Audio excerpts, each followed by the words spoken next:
Good morning, Judd. How are you? I'm good, David. How are you? This is a great time of the year in the National Hockey League. It's award season. There's going to be a ton of trades in and around the draft, and then you have July 1st as the trade deadline, or pardon me, the free agent. The first time that you can start to sign guys, and you're going to start to see a lot of roster movement around the National Hockey League.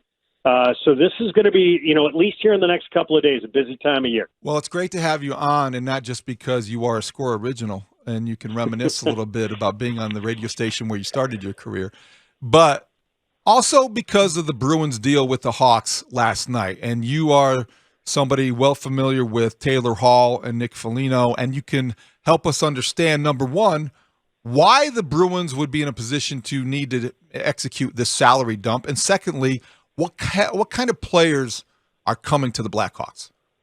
Well, let's start with Taylor Hall.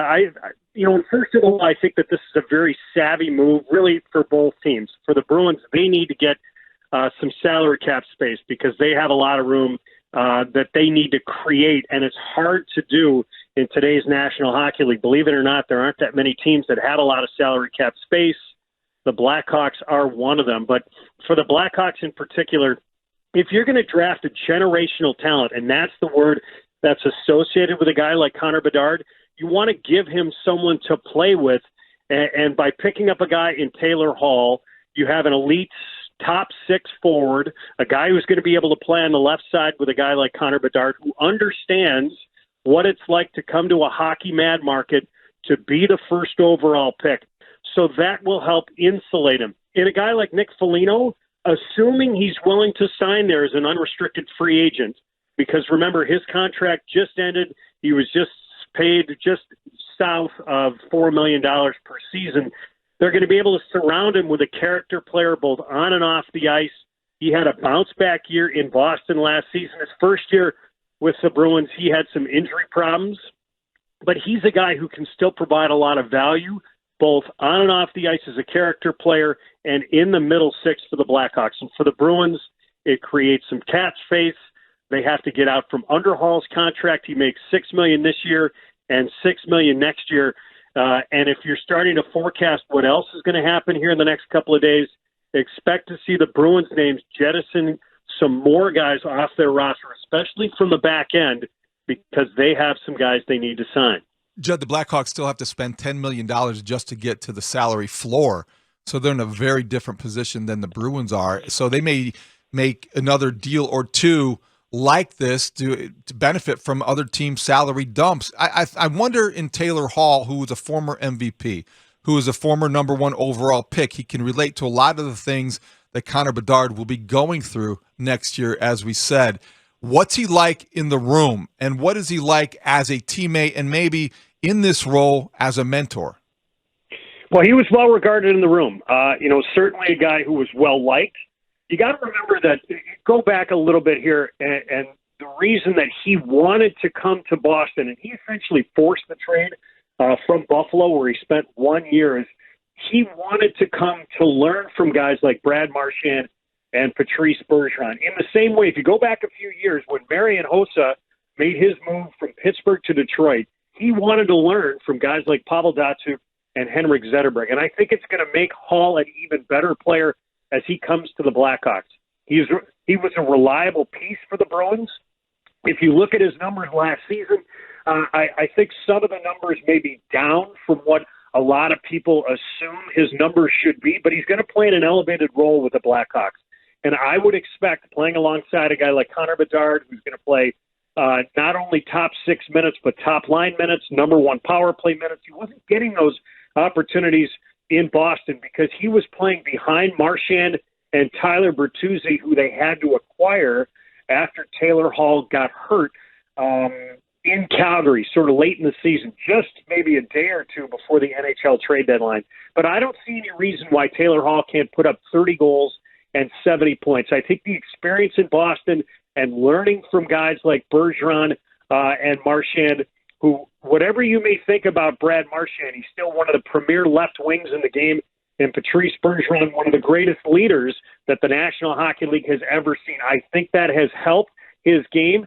What it will take for him to be an even better teammate to shepherd and help a guy like Conor Bedard, and at the same time understand what it takes from a 200-foot perspective as a guy who needs to play both with and without the puck in order to be successful on an everyday basis in the National Hockey League.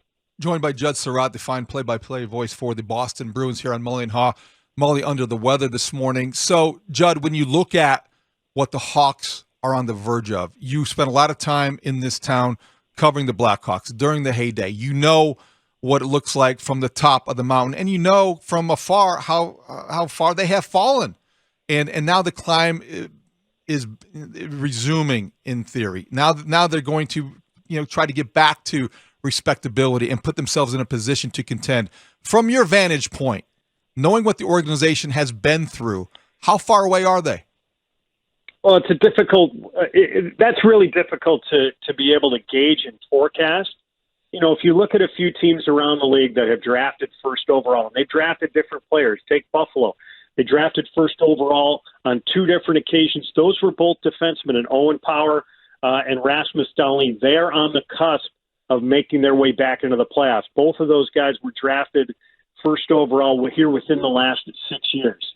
Alexis Lafreniere went first overall to the Rangers. Now, he is not compared in the same way that a guy like Conor Bedard is, where, again, the term that's being used is generational talent. But they've started to surround guys around Lafreniere, and they also drafted a kid named Capo Caco second overall, maybe a year or two after that, and you see the Rangers in the playoffs. So it's difficult to forecast that. And I think you've got some really good guys at the top in hockey operations, in Kyle Davidson and Norm McIver. These are really bright guys. You also have support coming from Danny Wirtz and Jamie Faulkner. But it's going to take some time to be able to build around those guys.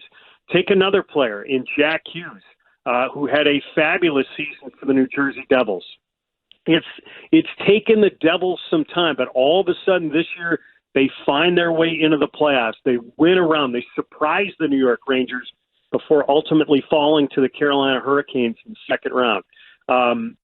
So I think Kyle Davidson, what he's trying to do is build the organization up from the ground up. He's taken it down to the studs. There's very few players that are remaining. Some guys on some big-time contracts, and Seth Jones, and I know Connor Murphy is still there for the Blackhawks. But the other thing that you also have to factor in when it comes to some of these rebuilds is how patient is ownership willing to be. And at this point, because the United Center still seems like it's full, it certainly has in the last couple of years as they've gone through this process under Kyle Davidson, that as long as ownership is willing to remain patient and abide by the plan that I think Kyle and Norm have put in place, then I think that you'll see in the next couple of years that the Blackhawks will be competitive and have an opportunity to make the playoffs. So, Judd, you look at when the Hawks won the draft lottery, and you go back to May, and in the first 12 or 24 hours afterward, they sold $2.5 million worth of season tickets. You have used the term a couple times, and it's a familiar one in town, generational talent.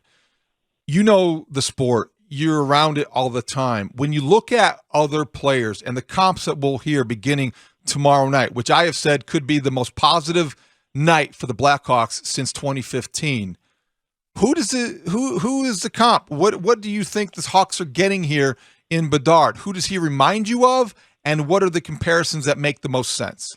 Well, full disclosure, I don't follow the amateur game as much as a lot of guys do, but from the people that I respect and the people that I talk to when it comes to Conor Bedard, if you're talking about a guy, and he's been talked about here for more than the last 12 months, he's been talked about for probably the last 24 months, the last 2 years, as a guy who's been coming down the pike.